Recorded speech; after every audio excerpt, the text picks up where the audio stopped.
கொஞ்சம் பேர் global warming வச்சு பணம் சம்பாரிச்சிட்ருக்காங்க.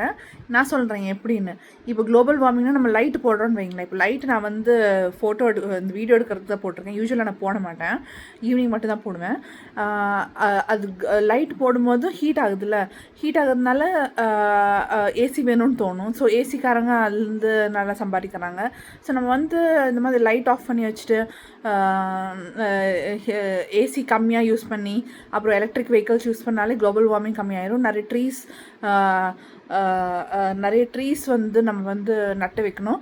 அப்போ தான் மழை பெய்யும். மழை பெஞ்சால் வேர்ல்டு டெம்பரேச்சர் குறையும். இந்த மாதிரி நிறைய நடக்கும், நல்லது நடக்கும். ஆனால் இந்த குளோபல் வார்மிங்கால் கொஞ்சம் பேர் பெனிஃபிட் பண்ணிகிட்ருக்காங்க. ஃபார் எக்ஸாம்பிள் அந்த கூலர், ஏசி, அப்புறம் கொஞ்சம் பேர் பெட்ரோல் வெஹிக்கிள் தான் வேணும்னு சொல்லி அடம் பிடிச்சி வாங்குவாங்க. அதுக்கு பதில் எலக்ட்ரிக் வெஹிக்கிள்ஸ் வாங்கலாம்.